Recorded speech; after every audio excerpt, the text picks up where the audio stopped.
These are the sights and sounds of a sport you may not have heard about before. It's called Pickleball! Pickleball! Pickleball! The name of the game is simple. You hit the ball one way, and then you hit it back. To break it down even more, we asked the DC coordinator of the USA Pickleball Association, Scott Parker, how it's played. Basically, it is a lot like a scaled down tennis game. So it's played on a court that's the size of a doubles badminton court as opposed to a larger court.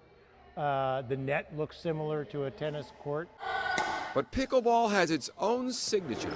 What's different is two things. One is you're using something that looks like a wiffle ball.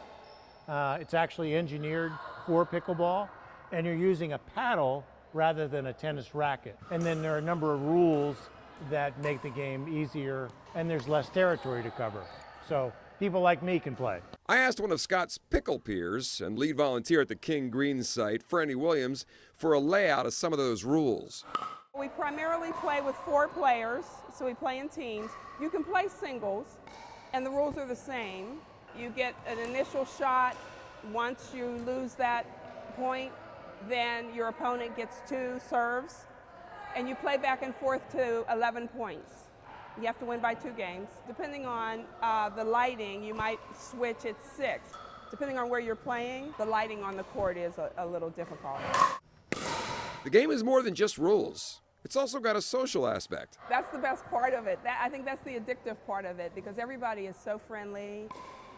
We come from all different walks of life, and everybody wants to help each other, and we kid each other. We just have a good time. It's an opportunity for you to meet people and to learn the game. DPR citywide tennis manager Carlo Impedulia says pickleball is practically for everyone. You can play it senior to senior, tiny tots to seniors. You can really, truly involve the whole community. Initially, I didn't think I could play it because it felt like it was a little bit too much for me. But then I went and took a class. Now it feels like an addiction. I mean, it's a fun addiction. And what about its condiment-like name? It seems there are a few different variations of its origin. The one that I'm most familiar with is the history of it being invented in the 1960s by a U.S. congressman named Joel Pritchard and 2 of his buddies. They were trying to think of a new way to get their kids involved and having fun during the summertime.